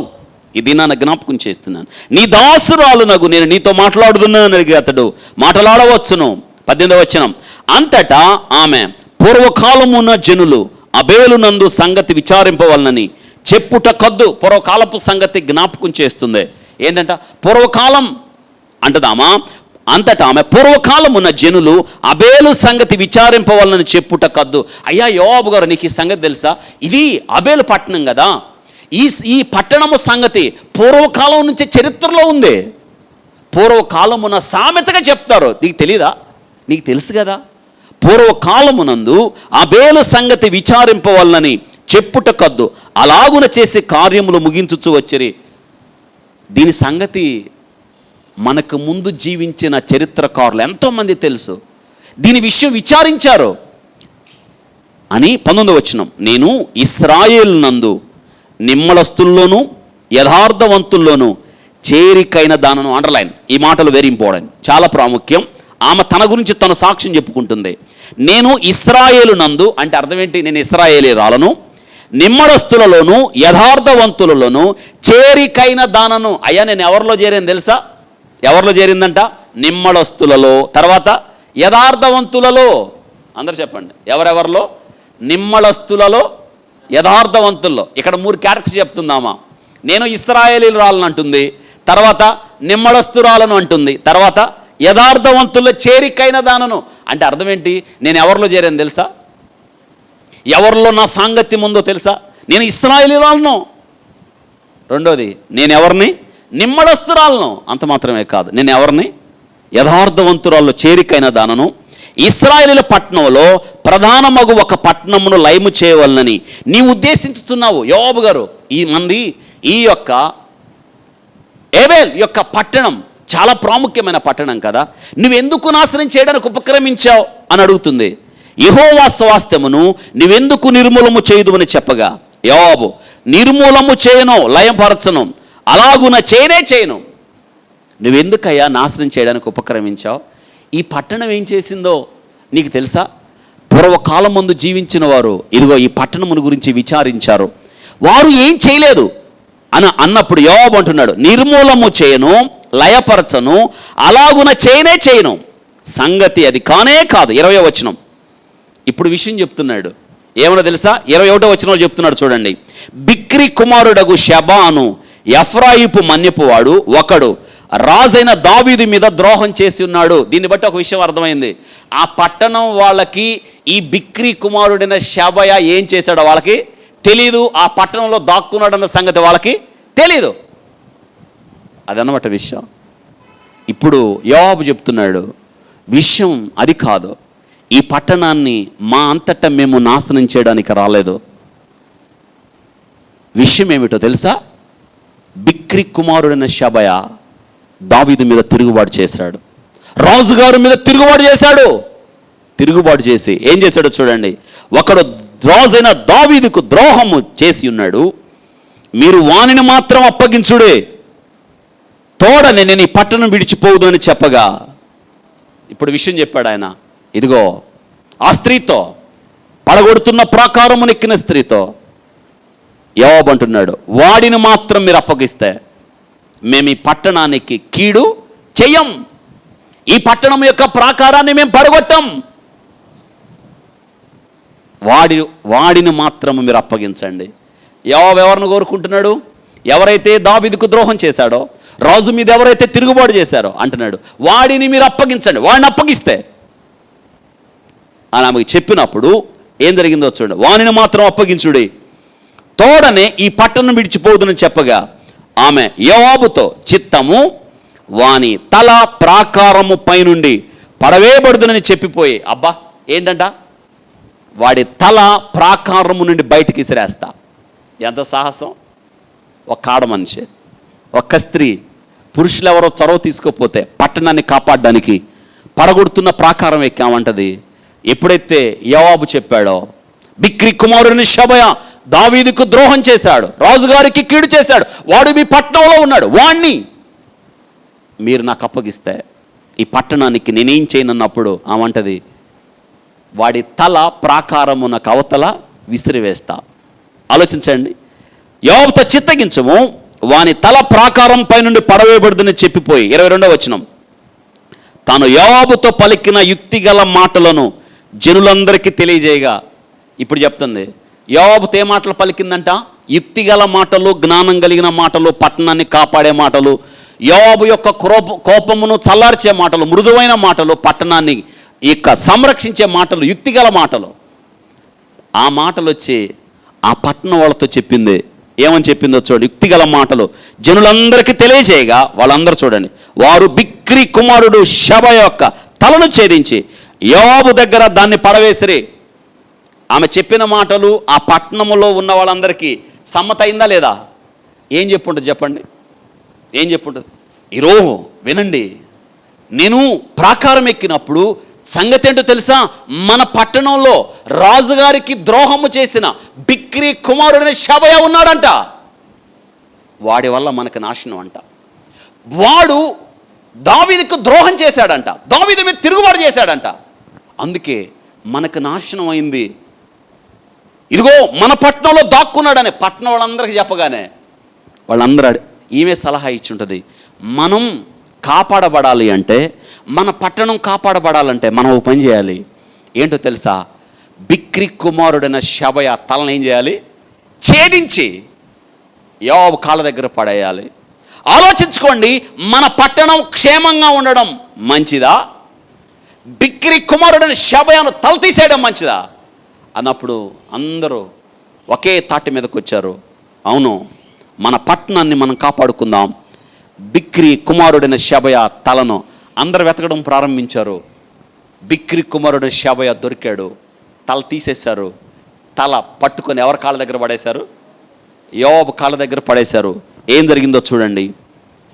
22వ వచనం, తాను యోవాబుతో పలికిన యుక్తిగల మాటలను జనులందరికీ తెలియజేయగా, వారు బిక్రీ కుమారుడు షబయ యొక్క తలను ఛేదించి యోవాబు దగ్గర దాన్ని పడవేసిరి. కాగా అతడు బాకా ఊదించిన తర్వాత జనులందరూ పట్టణమును విడిచి ఎవరి గుడారమునకు వాడిపోయిరి. యోవాబు యెరూషలేమునకు రాజునొద్దకు తిరిగి వచ్చెను. ఇంతటితో షబయ యొక్క పీడ ఏమైంది? విరగడైపోయింది.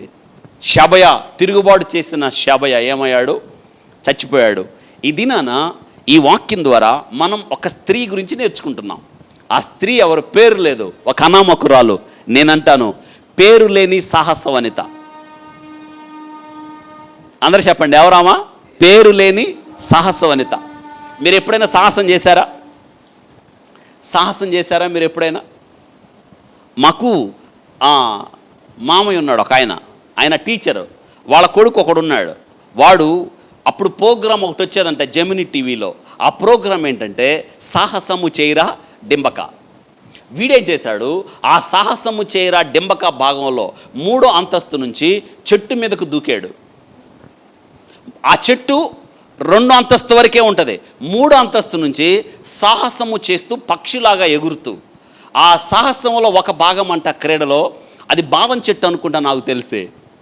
ఆ సాహసము చేయు డింబక భాగంలో బాదం చెట్టు మీదకి ఎగిరాడు, పట్టు తప్పి కింద పడ్డాడు.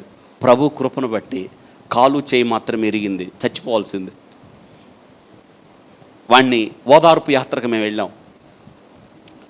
అప్పుడేం చిన్నోడు కాదు, వాడు 8వ తరగతి చదువుతున్నాడు. నేను అడిగాను, ఎందుకు అలా దూకావంటే చెప్తున్నాడు, సాహసము చేయరా డింబకాలో తర్వాత ప్యానల్లోకి అప్లై చేద్దాం అనుకున్నాడంట.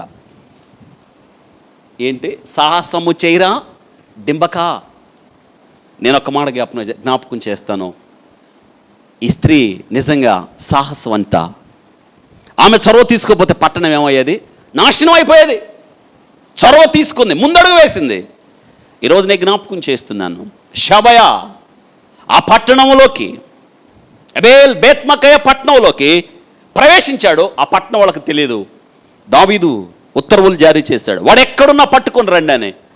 ఆ పట్టణంలో ఉన్నాడని తెలిసిన తర్వాత దావీదు సైన్యం, అభిషయ్, యోవాబు ఆధ్వర్యంలో ఈ అబేల్ బేత్మకయ పట్టణాన్ని చుట్టుముట్టేశారు. పట్టణాన్ని పడగొడుతున్నారు, ప్రాకారాన్ని పడగొడుతున్నారు.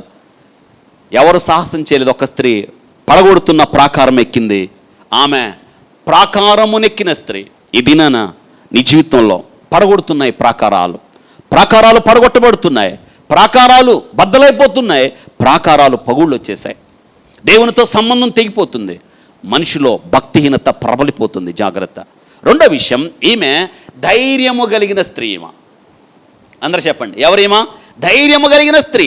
The unknown women manifested commanding courage to act the voice and the champion of the weaker side.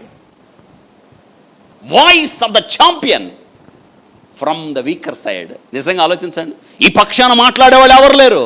Abel బేత్మకాయలో అయ్యా యోవాబు గారు ఏం చేస్తున్నారు అని అడిగేవాళ్ళు లేరు. ఒక స్త్రీ నిర్ణయం తీసుకుంది. అనామకురాలు, నాకెందుకులు అనుకోలేదు, నేను చేస్తాను అనుకోలేదు, నా వల్ల అయిద్దా అనుకోలేదు, ముందడుగు వేసింది. ఈమె కోరిక, ఈమె వాంఛ, ఈమె అభిలాష ఒకటే, పట్టణము నాశనం అవ్వకూడదు, ఈ పట్టణం నేలమట్టం అవ్వద్దు. ఎందుకంటే చారిత్రక పట్టణం ఈ పట్టణం చరిత్రలో ఉంది, ఇశ్రాయేలు స్వాస్థ్యం. పట్టణం గురించి, ఆ ఊరు గురించి ఆమెకి ఎంత ఆరాటం ఉందో ఒక మాట జ్ఞాపకం చేస్తున్నాను. నీ ఊరి కోసం, నీ పట్టణం కోసం నీకు అంత ఆరాటం ఉందా? అంత పోరాటం ఉందా?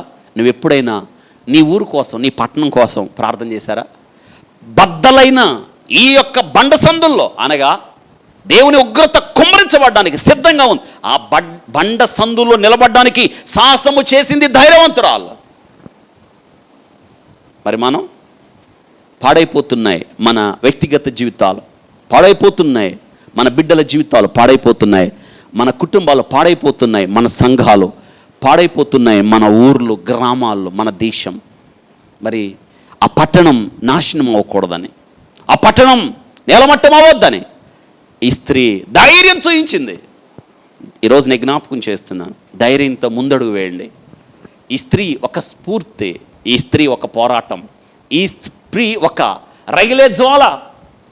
బలహీనరాలే కానీ బలమైన కార్యం చేసింది. ఒక మాట జ్ఞాపకం చేస్తున్నాను, మనం చాలాసార్లు నా వల్ల అవుద్దా, నేను చేయగలుగుతానా, ఆ పని నా పక్కనున్న బలవంతులే చేయలేదు, వాళ్ళు కదా ఈ పని చేయాలి, నా వల్ల ఏమవుతుంది అని అనుకోలేదు. ఈమా ధైర్యం తెచ్చుకుంది. ఒక్క మాట నేను జ్ఞాపకం చేస్తున్నా, నిజంగా నువ్వు దేవుని బిడ్డవైతే, దేవుని ఆత్మ కలిగిన వ్యక్తులైతే నేనంటాను, ఈ దినాన ధైర్యం తెచ్చుకోండి. దేవుడు మనకు ధైర్యము కలిగిన ఆత్మను ఇచ్చినే కానీ పిరికితనము గల ఆత్మను ఆయన మనకు ఇవ్వలేదు. ధైర్యం తెచ్చుకోండి. నిజంగా దేవునికి లోబడి ఉంటే ధైర్యం, నువ్వు నీతిమంతుడిగా ఉంటే ధైర్యం. బైబిల్ గ్రంథం రాయబడింది, నీతిమంతులు సింహం వలె ధైర్యంగా ఉంటారు. అద్భుతమైన విషయం ఏంటో తెలుసా? నీవు ఆ నీతితో జీవిస్తే నీకు ఎక్కడ లేని ధైర్యాన్ని దేవుడు ఇస్తాడు. అంటే అర్థం ఏంటో తెలుసా? దేవుడే నీతో ఉంటాడు. ఈ దినాన్ని జ్ఞాపకం చేస్తున్నాను. దావీదుకు అంత ధైర్యం దేవుణ్ణి బట్టే వచ్చింది కదా. తన దేవుడైన యెహోవా యందు మనసు నిలపడానికి దావీదు ఎప్పుడు కూడా తీర్మానం చేసుకుంటాడు. 7 అంతలు మండుతున్న అగ్నికి ముందు ధైర్యంగా నిలబడ్డారు షడ్రకు, మేషకు, అబేద్నెగో కదా. అవును, ధైర్యం తెచ్చుకున్నారు వారు. మరి ఆ ధైర్యం ఎక్కడి నుంచి వచ్చింది? అవును, దేవునితో సంబంధం ఉంటే ధైర్యం ఉంటుంది కదా. దేవునితో అవినాభావ సంబంధం ఉంటే ధైర్యం ఉంటుంది. దేవునితో సంబంధము లేని వారికి ధైర్యం ఎంత మాత్రం ఉండదు కదా. దానియేలు చూడండి కదా, సింహపు బోన్లోకి ధైర్యంగా నడుచుకుంటూ వెళ్ళాడా? భయంతో వెళ్ళాడా? ధైర్యంగా నడుచుకుంటే ఎక్కడదా ధైర్యం? అవును, దేవునితో సంబంధము కలిగి ఉంటే ధైర్యం వస్తుంది. ఒక ఆశ్చర్యకర విషయం జ్ఞాపకం చేస్తాను. ప్రభువుని ఎరగనని ముమ్మారు అబద్ధం ఆడాడు. ఎవరండి? పేతురు కదా. ఆయన ఎవరో నాకు తెలియదు అన్నాడు. ప్రభు చనిపోయి కదా మరణించి తిరిగి లేచి పరలోకం వెళ్ళిన తర్వాత పేతురుకు ఉత్తర్వులు జారీ చేశారు. నీవు యేసును గురించి ప్రకటించడానికి వీల్లేదన్నప్పుడు ఆయన అన్నాడు, నేను మీ మాటకు లోబడాలా, నా కోసం మరణించి తిరిగి లేచిన దేవునికి లోబడాలా, మీరే చెప్పండి అన్నాడు. ఎక్కడిదొచ్చింది ఆ ధైర్యం? అంత మాత్రమే కాదు, చంపడానికి ముందుకొచ్చిన వెనుకంజ వేయలేదు. పిరికివాడైన పేతురికి అంత ధైర్యం ఎలా వచ్చింది? తిరిగి చనిపోవడానికి సిద్ధపడి ముందుకు వెళ్ళాడు. రోమ్ పట్టణానికి వెళ్ళాడు. కఠినుడైన మనందరూ తెలుసు, నీరో చక్రవర్తి ముందు ధైర్యంగా నిలబడ్డాడు. చనిపోవడానికి తీర్మానించుకున్నాడు. అతన్ని సిలువ వేయమని ఉత్తర్వులు జారీ చేయగా అతడు ధైర్యంగా సిలువ వేసే వాళ్ళతో నిలబడి అన్నాడు, ఏంటో తెలుసా? నన్ను నా ప్రభువులాగా సిలువ వేయద్దు, నేను అంతటి యోగ్యుడు కాదు, తల క్రిందులుగా సిలువ వేయండి. ఎక్కడి నుంచి వచ్చింది అంత ధైర్యం?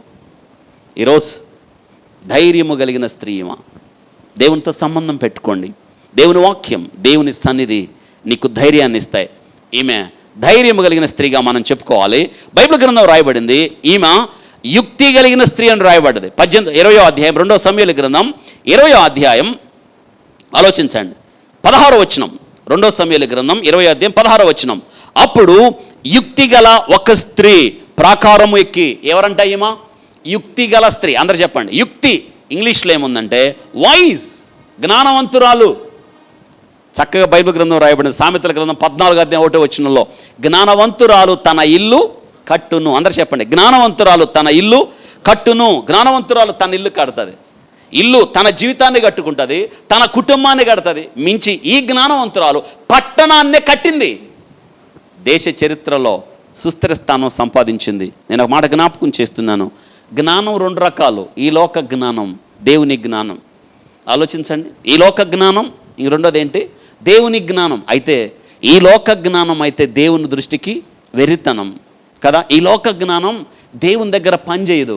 మనం చాలాసార్లు అనుకుంటాం, నేను బాగా చదువుకున్నాను, నాకు ఎక్కువ అనుభవం ఉంది, నాకు చాలా జ్ఞానం ఉంది అనుకుంటాం. అయితే ఈ జ్ఞానం దేవుని దృష్టికి ఏంటంట? వెర్రితనం. మీకు ఒక ఆశ్చర్యకర విషయాన్ని జ్ఞాపకం చేస్తున్నాను. మోషే 40 సంవత్సరాలు ఐగుప్తు యొక్క సకల విద్యలు అభ్యసించాడు. దేవుడు వాటన్నిటిని పక్కన పెట్టి మళ్ళీ మిద్యాను అరణ్యంలో 40 సంవత్సరాలు బోధించాడు. ఈరోజు నేను జ్ఞాపకం చేస్తున్నాను, ఏమంట? జ్ఞానవంతురాలు తన పట్టణాన్ని కట్టుకుంటున్నామా? నేనంటాను, ఆ పట్టణాన్ని కట్టుకుంటుంది అంటే వ్యక్తిగత జీవితాన్ని కట్టుకుని ఉండాలామా? బిడ్డల జీవితాన్ని కట్టుకుని ఉండాలి. తన కుటుంబ జీవితాన్ని కట్టుకుని ఉండాలామా? అందుకే ఆమె దృష్టి పట్టణం మీద మళ్ళింది. నిజంగా ఎంత జ్ఞానవంతురాలు కాకపోతే, ఎంత యుక్తి కలిగిన కాకపోతే, ఆమె తన పట్టణం నాశనం అవ్వకూడదని, తన పట్టణం చరిత్రలో ఉన్నదని, చరిత్రలో స్వాస్థ్యమని, ఇశ్రాయేలుల స్వాస్థ్యమని, నాశనం కావద్దని ఆమె ఎంత బ్రతిమలాడుతుందో కదా. అవును, నేనంటాను, బైబిల్ గ్రంథం రాయబడింది, ఆమె యుక్తి కలిగిన ఆమె వివేచనగా ప్రవర్తించింది. ఇంకొక మాటని జ్ఞాపకం చేస్తాను, ఆమె ప్రాకారము కూలిపోకుండా సరైన సమయంలో స్పందించింది. ఆమె అప్పుడు అనే మాట బైబిల్ గ్రంథంలో ఉంది. సమయోచితమైన సమయంలో కదా. అవును, నేనంటాను, 3వ విషయం, అద్భుతమైన మాటని జ్ఞాపకం చేస్తున్నాను. ప్రకటన చేయు స్త్రీ. ఎవరేమో? ప్రకటన చేయు స్త్రీ. ఆమె చూడండి ఏమంటుందో, 16వ వచనం. అప్పుడు యుక్తిగల స్త్రీ ప్రాకారమునెక్కి, ఓహో ఆలకించుడి, నేను అతనితో మాట్లాడినట్లు యోవాబుని ఇక్కడికి రమ్మని చెప్పుడని కేకలు వేగా యోవాబు ఆమె దగ్గరికి వచ్చెను. ఏం చేసిందంట? ప్రకటన చేసింది. అందరు చెప్పండి ఏంటామా? ఓహో ఆలకించుడి, ఆలకించుడి. అందరూ చెప్పండి ఎవరేమా? ప్రకటన చేయు స్త్రీ. ఏమేమి విషయాలు నేర్చుకున్నామామ? ఇందాక పడగొట్టబడుతున్న ప్రాకారము నెక్కిన స్త్రీ, యుక్తి కలిగిన స్త్రీ, ఇంకా ప్రకటన చేయు స్త్రీ. ఆమె జ్ఞానము కలిగిన ప్రకటన చేస్తుంది. ఓహో ఆలకించుడి, ఆలకించుడి. నేను అతనితో మాట్లాడినట్లు యోవాబుని ఇక్కడికి రమ్మని చెప్తారా? యోవాబుని ఇక్కడికి తీసుకొస్తారా? ఆలోచించండి. యోవాబు వచ్చాడు, ఆమె దగ్గరికి వచ్చాడు, ఆమె బాధ ఏంటో విందామని. నిజంగా చాలా ఆసక్తి అనిపిస్తూ ఉంటుంది కదా. ఒక పక్కేమో ప్రాకారాన్ని పడగొడుతున్నారు, ప్రాకారాన్ని కూలగొడుతున్నారు. ఆ కూలగొడుతున్న ప్రాకారం ఎక్కిందంటే ఆసక్తిగా ఉండదు దృశ్యం. అందుకే సైన్యాధిపతి ఆమె దగ్గరికి వచ్చి ఏమిటి అని అడిగాడు. ఆమె చూడండి ఏమంటుందంటే యోవాబుతో ఎంత ఆసక్తిగా ఎంత ఆశ్చర్యకరమైన విషయం, మనల్ని ఆలోచింపజేసే విషయం పరిశుద్ధ గ్రంథంలో దేవుడు మాట్లాడాడు. చూడండి 17వ వచనం. అంతటా ఆమె యోవాబు నీవేనా అని అతన్ని అడుగగా అతడు నేనే అనెను.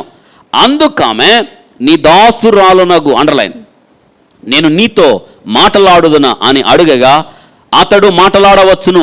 ఏమంట? ఆమంటది నీ దాసురాలను అంటే ఏమి? వినయము తగ్గించుకున్న స్త్రీ. మీరు రాసుకోండి ఆ మాట.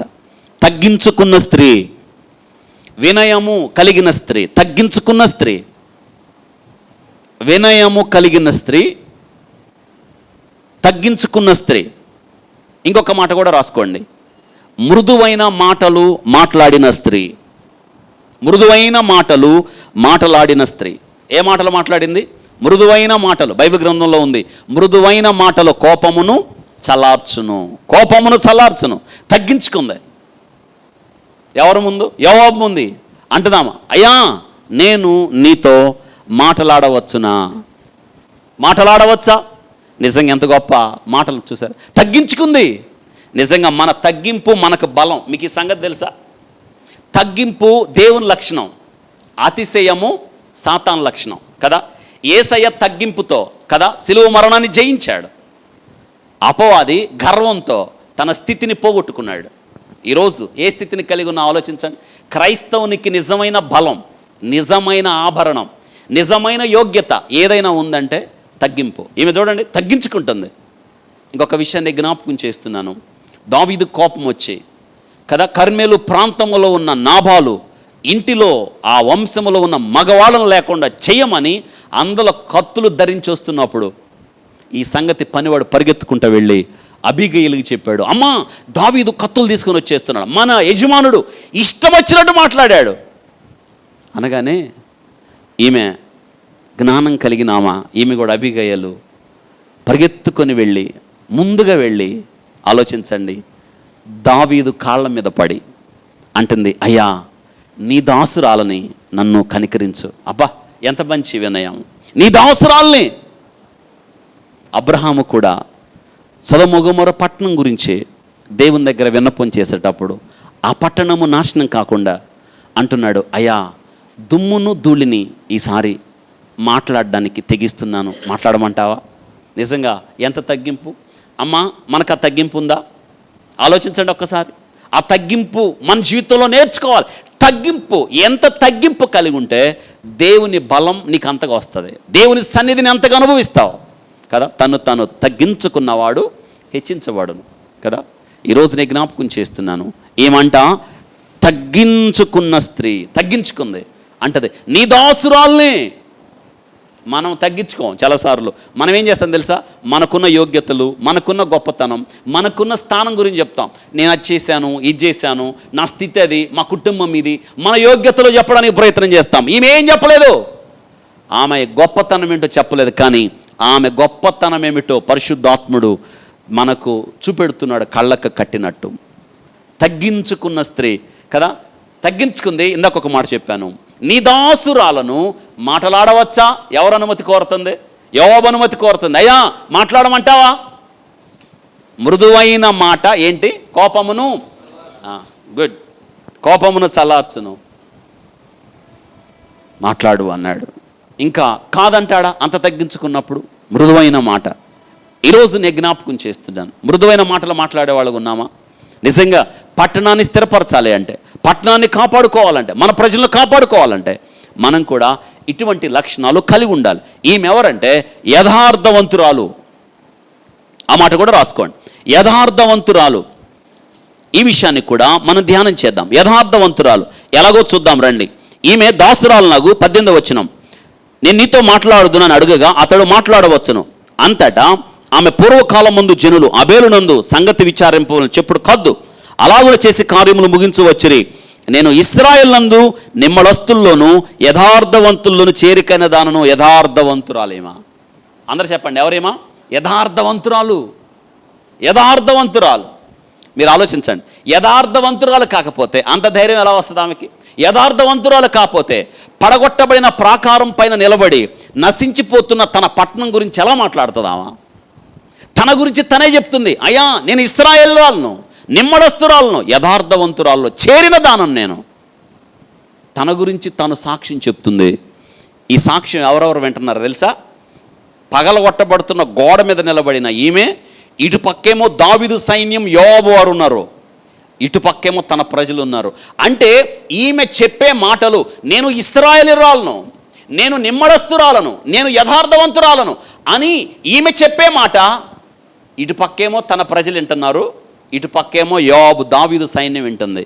అంటే మీరు ఆలోచించండి, ఎంత ధైర్యం కావాలి నేను యథార్థవంతురాలని చెప్పుకోవడానికి. మరి మనం అలా చెప్పుకోగలుగుతున్నామా? మన సాక్ష్యం ఎలా ఉందో ఆలోచించండి.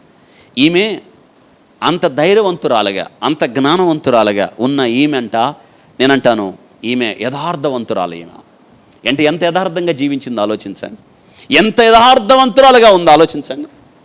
జ్ఞానవంతురాలుగా ఉండడమే కాదు, యథార్థతను ఆమె పుణికి పుచ్చుకుంది ఈ స్త్రీ, యథార్థవంతురాలు. యోబు కూడా తన సాక్ష్యాన్ని చెప్తున్నాడు. దేవుని సాక్ష్యం యోబు జీవితంలో ఎంత గొప్పగా ఉంది చూడండి. అతడు యథార్థవంతుడు, న్యాయవంతుడును, దేవుని యందు భయభక్తులు కలిగి చెడుతనమును అని దేవుడు సాక్ష్యం చెప్పాడు. ఇది బాగుంది, దేవుడు సాక్ష్యం అన్నిటికన్నా గొప్పది. ఈరోజు ఈ యొక్క ప్రాకారమును ఎక్కిన స్త్రీ గురించి దేవుడు సాక్ష్యం చెప్తున్నాడు, ఆమె యథార్థవంతురాలని. ఇంకో మాట చెప్తాను, యోబు గురించి దేవుడు సాక్ష్యం బాగుంది. అయితే యోబు గురించి భారీ సాక్ష్యం కూడా చెప్పింది వచ్చి, నీవు ఇంకను యథార్థతను వదలకుండువా అంటే యోబు యథార్థవంతుడనే భార్య కూడా ఒప్పుకుంది. ఎంత మంచి సాక్ష్యం! ఈ రెండు సాక్ష్యాలు అలా పక్కన పెడితే యోబు తన గురించి చెప్తున్నాడు, నేను యథార్థవంతుడై ఉండునట్లుగా ఆయన న్యాయమైన త్రాసులో నన్ను తూచునుగాక. ఆయన న్యాయమైన త్రాసులో తూచిన నాకు భయమే లేదు. ఎందుకో తెలుసా? నేను యథార్థవంతుడని చెప్తున్నాడు. మరి మన యథార్థత కలిగి ఉన్నామా? యథార్థతను కలిగి జీవించేవారిగా ఉన్నామా? అవును, నేనంటాను ఆయన తన ఎడల యథార్థ దృష్టి గలవారిని బలపరచుటకై యెహోవా కనుదృష్టి లోకమంతటా సంచారము చేయుచున్నది. సామెతల గ్రంథం 10వ అధ్యాయం 9వ వచనంలో యథార్థముగా ప్రవర్తించువారు నిర్భయముగా ఉందురు. యథార్థముగా జీవించేవారంట నిర్భయముగా ఉంటారు. యథార్థవంతులు యెహోవా ఏర్పాటు చేసిన ఆశ్రయ దుర్గం అంటున్నాడు. యథార్థవంతులు దేనికి భయపడరు, వారు ధైర్యంగా ఉంటారు, వారు సింహము లాంటి గొప్ప ధీరత్వాన్ని కలిగి ఉంటారు. కాబట్టి ఈమె ఎవరని తెలుసుకున్నాం మనం, యథార్థవంతురాలు. దాని పక్క ఆమె ఏం మాట్లాడుతుందో చూడండి. యోబుతో అంటదామా చూడండి, నేను ఇశ్రాయేలీయులందు నిమ్మడస్తుల్లోను యథార్థవంతుల్లోను చేరికైన దాను. నేను ఇశ్రాయేలీయురాలను అంటుందామా. ఎవరంటామా? ఇశ్రాయేల్ మీ అందరికీ తెలుసు. పూర్వకాలంలో ఇశ్రాయేలీలు 430 సంవత్సరాలు ఐగుప్తు బానిసత్వము కింద ఉండి గొర్రెపిల్ల రక్తము ద్వారా విమోచించబడిన వారు ఇశ్రాయేలీలు. ఏర్పాటు జనం, దేవుని ప్రతినిధులు, దేవుని సంతతి, ఇశ్రాయేలీల సంతతి వాళ్ళు. ఈరోజు నేను జ్ఞాపకం చేస్తున్నాను, ఆలోచించండి. ఎవరో తెలుసా? ఇశ్రాయేలీల సంతతి, గొర్రెపిల్ల రక్తము ద్వారా విమోచించబడిన వాళ్ళు. నేనైతే మనమైతే ఆత్మీయ ఇశ్రాయేలీలు. మనం కూడా యేసు క్రీస్తు రక్తము ద్వారా విమోచించబడ్డాం. ఇప్పుడు మనం దేవుని యందు భద్రపరచబడి ఉన్నాం కదా. మనం ఎవరి బిడ్డలం? ఇప్పుడు యేసు క్రీస్తు బిడ్డ. వారైతే శారీరకంగా ఇశ్రాయేలీలు, కానీ మనం ఆత్మీయ సంబంధులమైన ఇశ్రాయేలీలం కదా. వారైతే శారీరకంగా సున్నతి పొందారు, కానీ మనం ఆత్మీయంగా హృదయ సున్నతి పొందాం. మనం కూడా విమోచించబడిన బిడ్డలం. యేసు క్రీస్తు రక్తము ద్వారా మనం రక్షించబడిన వాళ్ళం, దేవుని పేరు పెట్టి పిలువబడిన వారం. మనం కూడా ఇశ్రాయేలీలమే. ఆమంటుంది, నేను నిమ్మళస్తురాలను. అందరు చెప్పండి, ఏమంట? నిమ్మళస్తురాలను. ఆలోచించండి. నేను నిమ్మలస్తురాలను. నిమ్మలస్తురాలంటే ఏం చెప్పాలి? అన్ని పరిస్థితుల్లో తట్టుకొని నిలబడుతుంది కదా. ఏ పరిస్థితి అయినా ఒకటే. మీకు నిమ్మళంగా ఉండడం అంటే ఒక మాట నేను జ్ఞాపకం చేస్తాను. నిమ్మళంగా ఉండడం 112వ కీర్తనలో చక్కగా రాయబడింది నిమ్మళమైన కుటుంబం గురించి. వాడు దుర్వార్తకు జడియడు. పరిస్థితులు ఏమైనా, పరిస్థితులు కల్లోలమైన, తుఫాన్లైనా, ఎదురు దెబ్బలు ఎన్నైనా సరే దేవుని మీద ఆధారపడి జీవించేవాడిని ఏమంటామంటే నిమ్మళంగా ఉండడం కదా. యోబు అన్ని ఒక్క దినం యోబు అన్నిటిని కోల్పోయాడు. యోబు కలవరపడ్డా, దుఃఖపడ్డా? చక్కగా మాట్లాడుతున్నాడు. యెహోవా ఇచ్చెను, యెహోవా తీసుకునేను, ఆయన నామమునకు స్తుతి కలుగునుగాక. నిమ్మళం. ఈమె చూడండి, ఏ కంగారు పడలేదు. అమ్మో గోడ కూలిపోతుంది, నా పట్టణం నాశనం అయిపోతుందని ఏడవలేదు. నిమ్మళంగా నిలబడింది, ధైర్యంగా నిలబడింది. ఆమె భక్తి ఆమెకు ధైర్యాన్ని పుట్టించింది. ఎంత ఆశ్చర్యం! ఈరోజు నిమ్మళంగా ఉండండి, కలవరపడకండి, దుఃఖపడకండి. యోబుకు మించినవాడు, దావీదుకు మించినవాడు. దేవుడు నీ కేకలు వింటాడు, నీ పరిస్థితిని వింటాడు. నిన్ను ప్రోత్సహించడానికి దేవుడు ఇష్టపడుతున్నాడు. చివరిగా నేను ఒక మాట చెప్పి ప్రార్థన చేస్తాను. ఆమె ప్రార్థన పర్రాలు. ఆమె ప్రార్థన పర్రాలు. చూడండి ఏం మాట్లాడుతుందో. యోబుతో ప్రార్థన పర్రాలు 19వ వచనం చదువుతుంది. నేను ఇశ్రాయేలు నందు నిమ్మళస్తులను యథార్థవంతులను చేరికైన దానను ఇశ్రాయేలు పట్టణంలో ప్రధానమగు ఒక పట్టణంలో లయము చేయవలనని నీ ఉద్దేశించున్నావు. యెహోవా స్వాస్థ్యము నువ్వెందుకు నిర్మూలము చేయదు అని చెప్పగా, అయ్యా ఈ పట్టణం ఇది యెహోవా స్వాస్థ్యం కదా, నువ్వెందుకయ్యా దీన్ని నాశనం చేస్తున్నావు? ఈ పట్టణం యొక్క వైభవం తెలుసా? ఈ పట్టణం ఎంత గొప్పదో తెలుసా? నువ్వెందుకు నాశనం చేస్తున్నావు? ఇది ప్రాముఖ్యమైన పట్టణం, చరిత్ర కలిగిన పట్టణం. నీవు ఎందుకు ఎబేలు పట్టణాన్ని ఎందుకు నాశనం చేస్తున్నావు అన్నప్పుడు యోబు చెప్తున్నాడు, నేను నాశనం చేయటం లేదు, సంగతి అది కాదు. ఇదిగో నీకు అర్థమయ్యేటట్టు చెప్తున్నాను. దావీదు మీద ద్రోహం చేశాడు, దావీదు మీద తిరుగుబాటు చేశాడు. ఈ పట్టణంలో, మీ పట్టణంలో, అబేల్ బేత్మకయ పట్టణంలో బిక్రీ కుమారుడైన షాబాయా ఏమయ్యాడు? దాక్కున్నాడు. మీరు పని చేయండి, వాడిని నాకు పట్టివ్వండి, మీ పట్టణాన్ని విడిచి వెళ్తాను అని అంతటి యోబు ఎవరికి సమాధానం చెప్తున్నాడు? ప్రాకారం ఎక్కిన స్త్రీకి. ఒక్కసారి ఆలోచించండి. ఇప్పుడు నేనంటాను, ఈ స్త్రీ ప్రతినిధి ఎవరికి? పాడైపోతున్న పట్టణం. ఆ పట్టణం పేరేంటి? అబేల్ బేత్మకయ పట్టణము తరపున నిలబడిన ప్రతినిధి. అబేల్ బేత్మకయ పట్టణము నాశనం కాకుండా బద్దలైన బండ సందుల్లో నిలబడిన యుక్తి కలిగిన, జ్ఞానము కలిగిన ధైర్యవంతురాలు ఈమె. ఆ పట్టణం నాశనం కాకుండా అడ్డుపడింది. ఉగ్రత కుమ్మరించబడకుండా, ఆ పట్టణము ప్రాకారములో కూల్చబడకుండా. అందుకే ఈమె నేనంటాను ప్రార్థించే స్త్రీ, ఈమె వేడుకుంటున్న స్త్రీ. యోబు ఆమెకి జవాబిచ్చాడు. బిక్రీ కుమారుడు షాబాయాను నాకు పట్టిస్తే. ఆమె ఒక్కసారి ఆలోచించండి, గోడ మీద నిలబడి, ప్రాకారం మీద నిలబడి అంటుంది, ఖచ్చితంగా నిశ్చయముగా బిక్రీ కుమారుడున్న షాబాయాను ప్రాకారమునకి యువతల ఇస్త్రీ వేస్తాం, పడేస్తాం. ఈ మాట ఎప్పుడు చెప్పాలి? ఈమె అక్కడున్న పెద్దలతో మాట్లాడి, అక్కడున్న ప్రజలతో మాట్లాడి చెప్పాలా? ఈమంతటి ఈమె చెప్పాలా? వాస్తవంగా అయితే ఎవరు మాట్లాడి ఈమె చెప్పిందంటే ఆమె ధైర్యం ఎంత అనుకోవాలి? నేను అనుకుంటా ఉంటాను, ఒకవేళ ఆ ఊరు వాళ్ళు సహకరించకపోయినా ఈమె ముందడుగు వేసి ఊరంతా ఎత్తుకాని పట్టేసేది అదంటారా? యుక్తి కలిగిన మాటలు. యోబుకు నచ్చింది ఆమె తీరుతెన్నులు, ఆమె వినయము, విధేయత, ఆమె మాట తీరు. యోబు సమ్మతించాడు. ఆమె ప్రాకారం దిగింది. తన యుక్తి కలిగిన మాటలు యోబుతో ఏం చెప్పిందో, ఎలా వేడుకుందో, ఊరు వాళ్ళందరినీ కూర్చోబెట్టి చెప్పింది, వారందరిని ఒప్పింప చేసింది. వాళ్ళ ముందు ఒక తీర్మానం పెట్టింది. మీకు పట్టణం కావాలా? దావీదు మీద తిరుగుబాటు చేసిన వాడు కావాలా? మీకు ఎవరి నాయకత్వం కావాలి? దావీదు మిమ్మల్ని ఏలాలా? పనికి మాలిన వాడు షాబాయా మిమ్మల్ని ఏలాలా? ఎవరిని వెంబడిస్తారు? తీర్మానించుకోండి. మీరు షాబాయా కావాలి అంటే పట్టణం నాశనం అయ్యింది, మీరు నాశనం అవుతారు. దావీదు కావాలంటే వాడిని పట్టుకోండి, అంతే. ఈమె యుక్తి కలిగిన మాటలు పట్టణం వాళ్ళందరికీ నచ్చాయి. వెతకడం ప్రారంభించారు, పట్టేశారు. ఆ పట్టణంలో దాగుకొని ఉన్న బిక్రీ కుమారుడైన షబయ అనే పనికి మాలిన వాడు దొరికాడు. అంతే, దొరికాడో లేదో తలను తీసేశారు, ఛేదించారు, తల తెగ్గొట్టేశారు. ఆమె చెప్పినట్టుగా ప్రాకారం అవతల వాడి తల పడేశారు. యోబు కాళ్ళ దగ్గర వచ్చి పడింది. యోబు తల తీసుకున్నాడు. అంతే, యోబు పట్టణమును ముట్టకుండా యోబు చాటింపు వేశాడు. యుద్ధం ముగిసింది. మేము ఈ పట్టణం మీదకి రాము, ఈ పట్టణము నీకు సంరక్షిస్తాం. దావీదు ఏలుబడి కింద ఆ పట్టణం వచ్చేసింది. ఆ పట్టణం వాళ్ళు తీర్మానించుకున్నారు, మమ్మల్ని షబయ ఏలొద్దు. ఎవరు ఏలాలి? మమ్మల్ని దావీదు ఏలాలి. అందుకే ఆ పట్టణానికి పట్టిన దుర్గతి బిక్రీ కుమారుడైన షబయాను అవతల పారవేశారు. దావీదును కోరుకున్నారు.